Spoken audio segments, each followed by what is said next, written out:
नमस्कार दोस्तों, प्रतिवत क्लासेस में आपका स्वागत है। हम मध्य प्रदेश असिस्टेंट प्रोफेसर परीक्षा के अभ्यास हेतु राजनीति विज्ञान विषय के महत्वपूर्ण प्रश्नों की श्रृंखला को लगातार प्रस्तुत कर रहे हैं। निश्चित ही आपको पसंद आ रही होगी। यह जो सीरीज है वो आगामी परीक्षा में आपके अभ्यास के लिए अत्यंत महत्वपूर्ण सिद्ध होगी। तो चलिए प्रारंभ करते हैं। सीरीज के तहत आज का हमारा पहला प्रश्न है, महाभारत का कौन सा भाग शासन के सिद्धांत से संबंधित है? आपको उत्तर देना है। ऑप्शन ए आदि पर्व, बी है सभा पर्व, सी है युद्ध पर्व और डी है शांति पर्व। दोस्तों इसका सही उत्तर आप पहले से जानते हैं। इसका सही उत्तर हो जाएगा ऑप्शन नंबर डी, शांति पर्व। आप सभी जानते हैं महाभारत के शांति पर्व में दंड नीति, राजधर्म, शासन पद्धति, मंत्री परिषद कैसे काम करेगी और जो राज व्यवस्था होगी वो कैसे व्यवस्थित होगी, इन सब के बारे में महत्वपूर्ण विचार मिलते हैं। इसलिए इसका सही उत्तर हो जाएगा ऑप्शन नंबर डी, शांति पर्व। अगला प्रश्न हम देखेंगे, अरस्तु अपने किस विचार के कारण राजनीति विज्ञान के पिता कहलाते हैं? आप सभी जानते हैं अरस्तु को राजनीति विज्ञान का पिता कहा जाता है। क्यों कहा जाता है आप बताना है। ऑप्शन ए क्रांति के कारण, बी दास प्रथा के कारण, सी युद्ध पर्व के कारण, डी है राजनीति को नीति शास्त्र से पृथक करने के कारण। दोस्तों इसका सही उत्तर आप सभी जानते हैं, ऑप्शन नंबर डी होगा। अरस्तु ने राजनीति विज्ञान को नीति शास्त्र से पृथक किया था और इसी वजह से अरस्तु को राजनीति विज्ञान के पिता के रूप में जाना जाता है। अगला प्रश्न हम देखेंगे, किसने यह सिद्धांत प्रतिपादित किया कि राजनीतिक शासक को गैर नैतिक या एमोरल होना चाहिए? ऑप्शन आपको दिए हैं। Option A Machiavelli, B Hobbes, C Locke, D Rousseau. तो किस विद्वान ने कहा था किसी भी शासक को गैर नैतिक होना चाहिए? तो दोस्तों इसका सही उत्तर आप सभी जानते हैं, ऑप्शन नंबर ए होगा। ऑप्शन नंबर ए में है मैकियावेली। मैकियावेली ने यह सिद्धांत प्रतिपादित किया कि राजनीतिक शासक को गैर नैतिक होना चाहिए, उसे समय अनुसार कार्य करना चाहिए, समय अनुसार राजा को साम दंड भेद तथा चारों साम दाम दंड भेद, इस तरह के चारों उपायों का उपयोग करना चाहिए। आवश्यकता अनुसार उसमें कभी कभी शेर और कभी कभी लोमड़ी दोनों के गुण होना चाहिए। आवश्यकता पड़ने पर उसे क्रूरता का प्रदर्शन भी करना चाहिए और उसके लिए बिल्कुल नहीं हिचकिचाना चाहिए। तो इस तरह के चालाकी वाले कार्य व्यक्ति को करना चाहिए। यह सिद्धांत मैकियावेली ने दिया था। अगला प्रश्न हम देख लेते हैं। अगला प्रश्न है, राजनीतिक दायित्व का सिद्धांत किसके द्वारा प्रतिपादित किया गया? आपको ऑप्शंस दिए हैं। ए जे एस मिल, बी हीगल, सी मार्क्स और डी है टी एच ग्रीन। इसका सही उत्तर हो जाएगा option number D, T H green. T H green ने राजनीतिक दायित्व के सिद्धांत को प्रतिपादित किया था। राजनीतिक दायित्व का सिद्धांत ग्रीन के द्वारा प्रतिपादित है और ग्रीन के बारे में कहा जाता है कि यह केवल दार्शनिकों का राजा ही नहीं था बल्कि राजाओं का दार्शनिक भी था। वह एक दार्शनिक होने के साथ साथ महान विद्वान भी था। इस तरह के वक्तव्य टी एच ग्रीन के लिए उपयोग होते हैं। इनकी किताब का नाम भी आप याद रखें, lectures on the principles of political obligation, जो कि 1879 में आई थी, 1879 में आई थी। अगला प्रश्न हम देखेंगे, प्रभुत्व की अवधारणा किससे संबंधित है? ऑप्शन ए लेनिन, बी माओ, सी ग्रामसी और डी मार्क्स। दोस्तों इसका सही उत्तर हो जाएगा ऑप्शन नंबर सी, ग्रामसी से संबंधित है। ग्रामसी ने प्रभुत्व यानी कि प्राधान का सिद्धांत प्रतिपादित किया था। प्राधान सिद्धांत के अनुसार आधुनिक बुर्जुआ समाज की दृढ़ता का मुख्य स्रोत शासक वर्गों का प्राधान्य है, जो उनकी आध्यात्मिक और सांस्कृतिक सर्वोच्चता में परिलक्षित होता है। आपको बताना चाहेंगे ग्रामसी की एक प्रसिद्ध पुस्तक है प्रिजनर नोटबुक, जो 1929 में पब्लिश हुई थी। अगला प्रश्न हम देखेंगे, सिद्धांतों का प्रतिपादन करने के लिए सामाजिक संविदा सिद्धांत का इस्तेमाल किसने किया? तो सिद्धांतों के प्रतिपादन के लिए सामाजिक संविदा सिद्धांत का प्रतिपादन करने वाले विद्वानों के नाम खोजना है। पहला है मार्क्स, दूसरा रॉल्स, तीसरा लेनिन और चौथा है नॉजिक। दोस्तों इसका ऑप्शन है पहला और दूसरा, ऑप्शन बी में है दूसरा और चौथा, ऑप्शन सी में है पहला और तीसरा तथा ऑप्शन डी में है तीसरा और चौथा। इसका सही उत्तर हो जाएगा option number B. Option number B में आएगा सेकंड नंबर यानी रॉल्स और चौथा नंबर नॉजिक। तो रॉल्स और नॉजिक ने सिद्धांतों का प्रतिपादन करने के लिए सामाजिक संविदा सिद्धांत का इस्तेमाल किया था। अगला प्रश्न हम देखेंगे। अगला प्रश्न है जो अभिकथन और कारण के ऊपर डिपेंडेंट है। अभिकथन ए में जनसाधारण और राज्य एक ही हैसियत के हैं और कारण आर में जनसाधारण राज्य का सृजन करते हैं। सही विकल्प आपको चुनना है। ऑप्शन ए में दिया है ए और आर दोनों सत्य हैं तथा आर ए की सही व्याख्या है। बी है ए और आर दोनों सत्य हैं परंतु आर की व्याख्या नहीं है। सी में है ए सत्य है परंतु आर असत्य है, तथा ऑप्शन नंबर डी है ए असत्य है परंतु आर सत्य है। दोस्तों इसका सही उत्तर हो जाएगा ऑप्शन नंबर ए।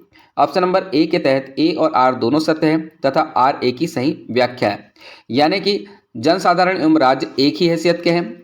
जनसाधारण राज्य का सृजन करते हैं और जनसाधारण से तात्पर्य आम लोगों या जनता के समूह से है। ठीक है, तो ये दोनों के दोनों कथन और जो कारण हैं वो दोनों सही हैं। अगला प्रश्न हम देखेंगे।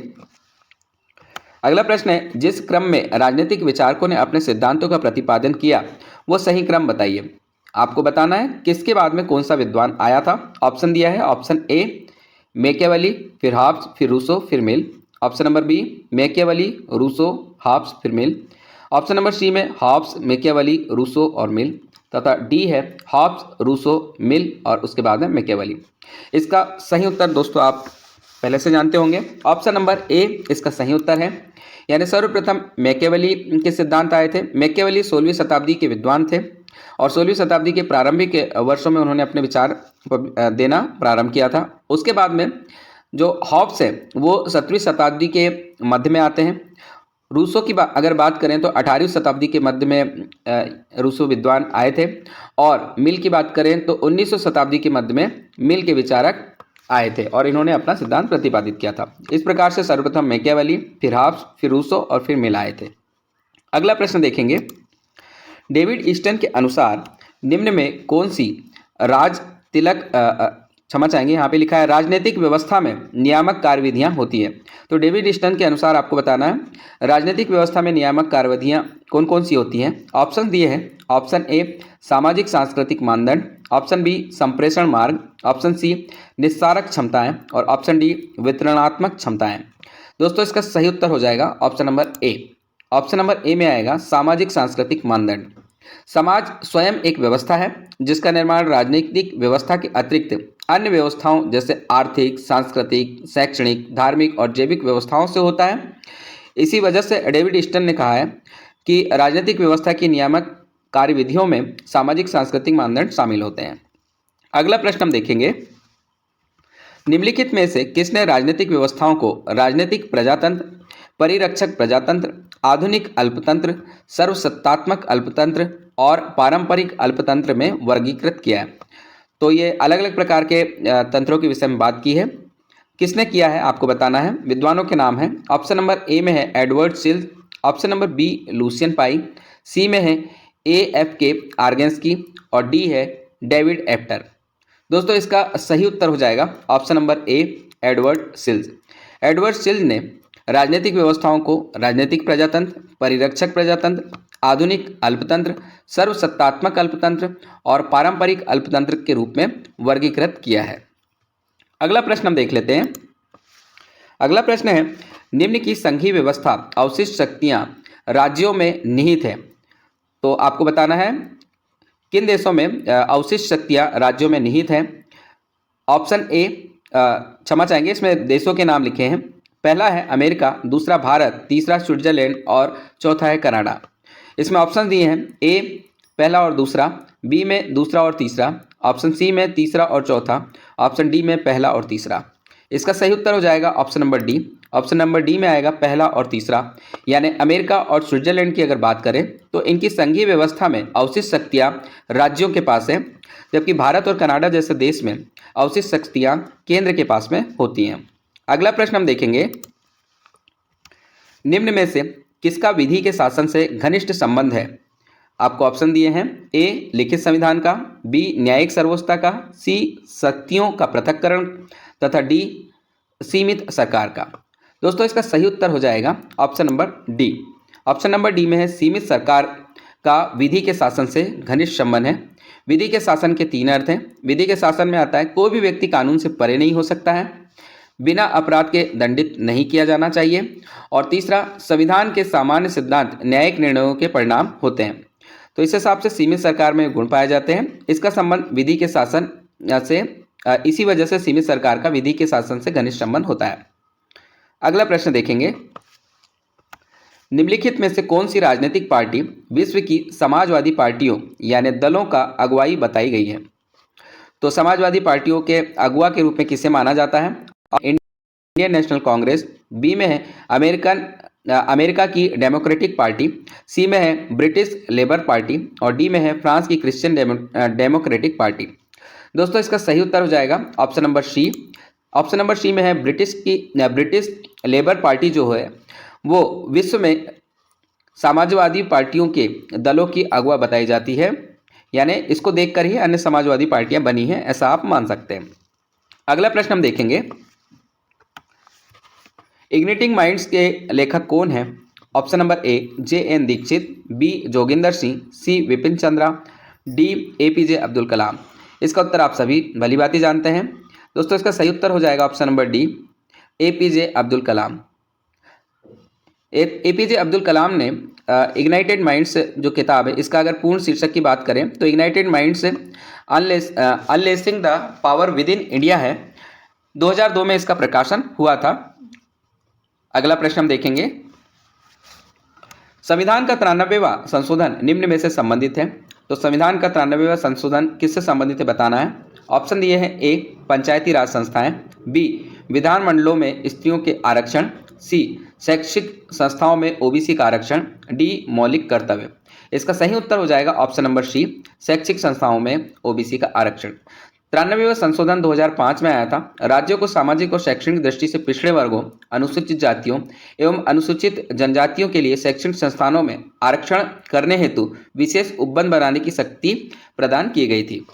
अगला प्रश्न हम देखेंगे, भारत का प्रथम दलित राष्ट्रपति कौन था? तो राष्ट्रपति के नाम दिए हैं।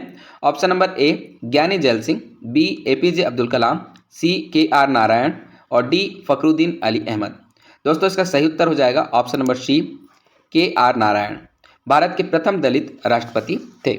अगला प्रश्न देखेंगे, निम्न में से कौन सा प्रधानमंत्री लोकसभा का सदस्य नहीं था?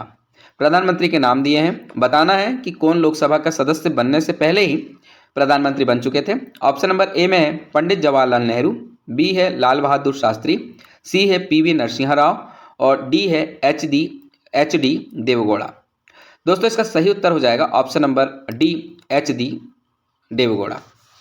तो जो एच.डी. देवेगौड़ा थे ये प्रधानमंत्री बनने से पूर्व लोकसभा और राज्यसभा दोनों के सदस्य नहीं थे, लेकिन प्रधानमंत्री बनने के बाद में इन्हें राज्यसभा के लिए चुन लिया गया था। इसी प्रकार पी.वी. नरसिम्हा राव जो थे वो भी प्रधानमंत्री बनने से पूर्व लोकसभा या राज्यसभा के सदस्य नहीं थे, लेकिन प्रधानमंत्री बनने के बाद में इन्होंने लोकसभा का चुनाव जीता था। इस प्रकार अगर संसद की बात करें तो संसद में ये दोनों ही नहीं थे प्रधानमंत्री बनने से पूर्व, लेकिन अलग अलग बात करें तो लोकसभा के लिए एच.डी. देवेगौड़ा नहीं थे और राज्यसभा के लिए नरसिम्हा राव नहीं थे।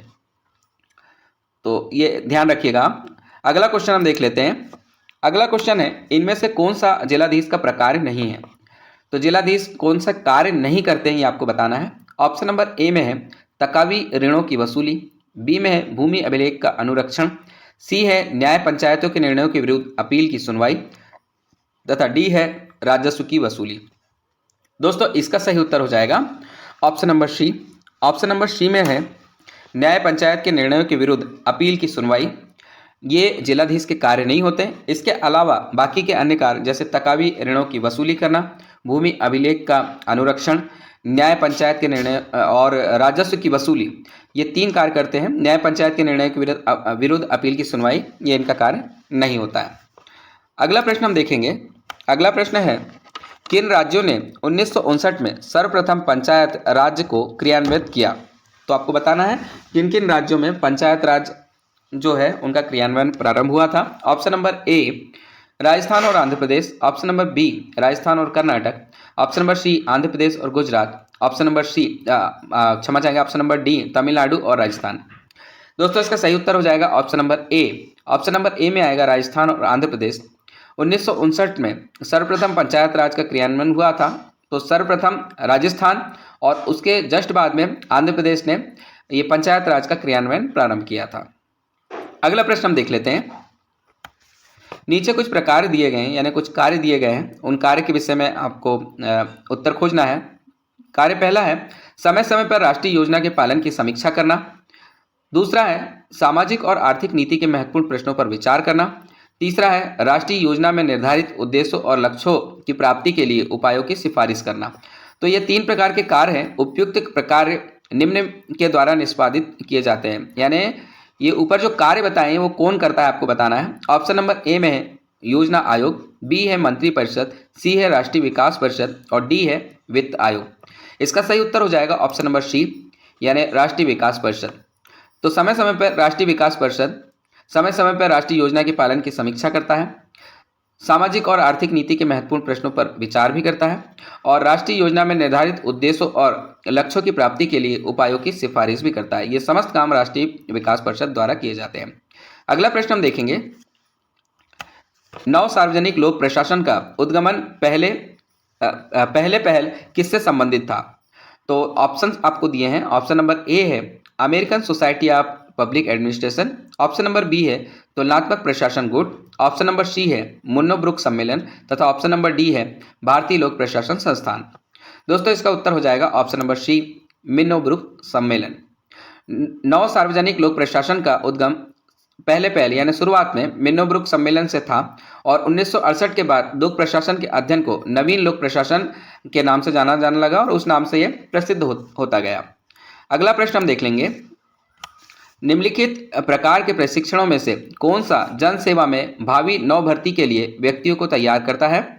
आपको ऑप्शन दिए हैं। ऑप्शन नंबर ए औपचारिक प्रशिक्षण, बी भर्ती पूर्व का प्रशिक्षण, सी अनौपचारिक प्रशिक्षण और डी उत्तर भर्ती प्रशिक्षण। दोस्तों इसका सही उत्तर हो जाएगा ऑप्शन नंबर बी, भर्ती पूर्व का प्रशिक्षण। तो आप ध्यान रखिएगा, भर्ती पूर्व प्रशिक्षण में जन सेवा में भारी नव भर्ती के लिए व्यक्तियों को तैयार किया जाता है। भर्ती का सीधा साधा अर्थ है विभिन्न सरकारी नौकरियों के लिए उपयुक्त प्रकार के व्यक्तियों को खोजना, यानी जो उचित व्यक्ति है उसकी खोज करना। ठीक है, तो इस आधार पे अगर देखें तो ऑप्शन नंबर बी जो है वो बिल्कुल करेक्ट है। अगला प्रश्न हम देखेंगे, मैकाले ने निम्नलिखित प्रशिक्षणों में से किसका समर्थन किया? तो आपको ऑप्शन दिए हैं। ऑप्शन ए लिखित परीक्षण, ऑप्शन नंबर बी शिक्षा और अनुभव का मूल्यांकन, सी निष्पादन का प्रदर्शन, डी उपयुक्त में से कोई भी नहीं। दोस्तों यहाँ पे सही उत्तर हो जाएगा ऑप्शन नंबर डी, उपयुक्त में से कोई भी नहीं। यानी मैकाले ने शिक्षा के बारे में बातचीत तो की थी लेकिन किसी प्रकार के प्रशिक्षण का उन्होंने समर्थन नहीं किया था। अगला प्रश्न हम देखेंगे, निम्नलिखित में से कौन सा राष्ट्रीय शक्ति का तत्व नहीं समझा जाता है? आपको ऑप्शन दिए हैं। ए नेतृत्व, बी राष्ट्रीय चरित्र, सी राष्ट्रीय संसाधन और डी राष्ट्रीय दल। इसका सही उत्तर हो जाएगा दोस्तों ऑप्शन नंबर डी, राष्ट्रीय दल। राष्ट्रीय दल राष्ट्र शक्ति का तत्व नहीं माना जाता है, बल्कि नेतृत्व, राष्ट्रीय चरित्र और राष्ट्रीय संसाधन ये समस्त राष्ट्रीय शक्ति के तत्व समझे जाते हैं। ऑप्शन नंबर अगला क्वेश्चन देख लेते हैं। अगला क्वेश्चन है, अमेरिकन फॉरेन पॉलिसी 3 के लेखक हैं। तो अमेरिकन फॉरेन पॉलिसी 3 जो है उनके लेखक के नाम आपको बताना है। ऑप्शन नंबर ए में कार्ल डब्ल्यू ड्यूस, बी है एस हॉफमैन, सी है हेनरी किसिंजर और डी है वुड्रो विल्सन। दोस्तों इसका सही उत्तर हो जाएगा option number C, Henry Kissinger. Henry Kissinger ने अमेरिकन फॉरेन पॉलिसी 3 1969 में लिखी थी। संयुक्त राज्य अमेरिका की विदेश नीति किसी भी विदेश नीति की भांति वहां की जनता, ऐतिहासिक अनुभव, भौगोलिक स्थिति, प्राकृतिक संसाधनों इत्यादि पर आधारित है। इसके विषय में इन्होंने इसमें बात की थी। अगला प्रश्न हम देखेंगे, अंतर्राष्ट्रीय शांति और सुरक्षा का संवर्धन किसके संविधान में प्रतिष्ठापित किया गया है? तो किसके संविधान में ये है आपको बताना है। ऑप्शन नंबर ए चीन जन गणतंत्र, option number B France, option number C Bharat तथा ऑप्शन नंबर डी अमेरिका। इसका उत्तर दोस्तों आप सभी जानते हैं, ये भारत के विषय में बात हो रही है। अंतर्राष्ट्रीय शांति और सुरक्षा का संवर्धन जो है भारत के संविधान में आपको मिल जाता है। ये नीति निर्देशक तत्व अनुच्छेद 51 के अंतर्गत शामिल है। अगला प्रश्न हम देख लेते हैं। अगला प्रश्न है, प्रथम व्यवस्थित भारतीय राजनीतिक सिद्धांत इसमें पाया जाता है। तो सर्वप्रथम भारत में राजनीतिक सिद्धांत के विषय में बातचीत की गई थी। किसमें बातचीत की गई थी आपको बताना है। Option number A Ved, B Arthashastra, C शुक्र नीतिसार तथा डी भगवत गीता। दोस्तों इसका सही उत्तर आप भली भांति जानते हैं, इसका उत्तर आएगा ऑप्शन नंबर बी अर्थशास्त्र। अर्थशास्त्र कौटिल्य के द्वारा लिखित रचना है जिसमें 15 अधिकरण और लगभग 150 अध्याय हैं। मूल रूप से राजनीति का ग्रंथ है। इसकी विषय वस्तु में जिन अन्य बातों को समाहित किया गया है वे सभी राजनीति से संबंध होने के कारण इसमें स्थान पा सकी है। और अर्थशास्त्र में राजनीति में राज्य कैसे हो कैसे नियम कानून होना चाहिए इत्यादि के विषय में बेहतर तरीके से, क्रमबद्ध तरीके से बताया गया है। अगला प्रश्न हम देखेंगे, गुफा और परछाइयां का विचार किससे संबंधित है? आपको ऑप्शन दिए हैं, ऑप्शन ए सुकरात, option B Democritus, option C Plato's और ऑप्शन डी अरस्तु। तो बताना है गुफा और परछाइयों का विचार किससे संबंधित है। इसका उत्तर भी आप जानते हैं। इसका उत्तर है ऑप्शन नंबर सी प्लेटो। प्लेटो द्वारा लिखी गई किताब रिपब्लिक के भाग 7 में उन्होंने गुफा सिद्धांत यानी मिथ ऑफ द केव का वर्णन किया है। इसमें गुफा परछाई के विषय में बात करते हुए उन्होंने कहा है कि कैसे लोग सच से कोसों दूर भागते हैं।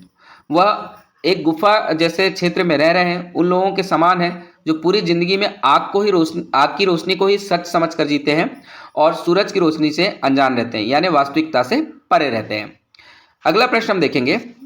अगला प्रश्न है, अरब इजराइल युद्ध के विषय में असत्य कथन का परीक्षण करें।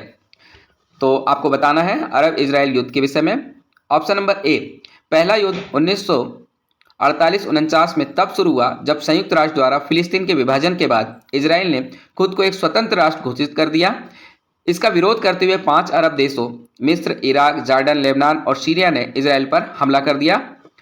दूसरा कथन है 1956 में 6 दिवसीय युद्ध स्वेज नहर और लाल सागर से गुजरने के लिए इजराइल नौवहन के अधिकारों को लेकर इजराइल और मिस्र के बीच विवाद के बाद में प्रारंभ हुआ। सी ऑप्शन है 1967 के 6 दिवसीय युद्ध में इजराइल ने मिस्र, जॉर्डन और सीरिया पर हमला किया। तथा ऑप्शन नंबर डी है जॉर्डन नदी घाटी वाला पहाड़ी क्षेत्र यानी गोलन हाइट्स 1967 तक चरम हमास संगठन का हिस्सा था और 1981 में इजराइल अपने कब्जे वाले हिस्से को फिलिस्तीन को दे दिया था। ये फिलिस्तीनी जो है, फिलिस्तीन का एक संगठन है हमास, उसे दे दिया, ऐसा इनका कहना है। तो आपको बताना है इसमें असत्य कथन क्या है। दोस्तों इसका सही उत्तर हो जाएगा option number D. Option number D में जॉर्डन नदी घाटी वाली पहाड़ी क्षेत्र गोलन हाइट्स 1967 तक चरम हमास का संगठन का हिस्सा था, ये गलत है। और 1981 में इजराइल अपने कब्जे वाले हिस्से को फिलिस्तीन को दे दिया था, ये भी गलत है। आपको बताना चाहेंगे इसमें सही उत्तर हो जाएगा गोलन हाइट्स पश्चिम में ऊपरी जॉर्डन नदी घाटी की ओर एक दिखने वाला पहाड़ी क्षेत्र है। यह क्षेत्र 1967 तक चरम दक्षिण पश्चिम सीरिया का हिस्सा था। ठीक है, ये सीरिया का हिस्सा होगा, फिलिस्तीन का नहीं होगा। और 1981 में इजराइल ने गोलन हाइट्स के जितने भी खुद के कब्जे वाले क्षेत्र थे उसको पूर्ण रूप से अपने कब्जे में ले लिया था। इसके अतिरिक्त बाकी के जो अन्य 3 कथन है बिल्कुल सही हैं, इन्हें भी बिल्कुल आप ध्यान से पढ़ लें। अगला प्रश्न हम देख लेंगे, भारत कर्ज और जीडीपी के विषय में, भारतीय कर्ज और जीडीपी के विषय में सत्य कथन का चयन आपको करना है। पहला कथन है, आईएमएफ ने हाल में चेताया था कि वित्त वर्ष 2027-28 तक देश की कुल कर्ज जीडीपी के 100% से ज़्यादा हो सकता है। दूसरा कथन है, मार्च 2023 तक बाहरी कर्ज बढ़कर 624.7 अरब डॉलर तक पहुंच गया है, यह देश के विदेशी मुद्रा भंडार से भी ज़्यादा है। और तीसरा कथन है, भारत में वर्तमान ऋण सकल घरेलू उत्पाद का 81.9% है, चीन की तुलना में बहुत ज़्यादा है और चीन का ऋण चीन की जीडीपी का 73% है। तो दोस्तों इसका सही उत्तर आपको खोजना है कि इनमें से विकल्प का चयन करें और सत्य कथन देखें। तो ऑप्शन नंबर ए में है केवल ए और बी, ऑप्शन नंबर बी में है केवल बी, ऑप्शन नंबर सी में है केवल ए और ऑप्शन नंबर डी में है केवल सी। दोस्तों इसका सही उत्तर हो जाएगा ऑप्शन नंबर ए। अगर सत्य कथन की बात करें, इसमें ऑप्शन नंबर सी दिया है लेकिन इसका सही उत्तर हो जाएगा option number A. Option number A में केवल ए और बी सत्य कथन है। सत्य कथन हम देख लेते हैं।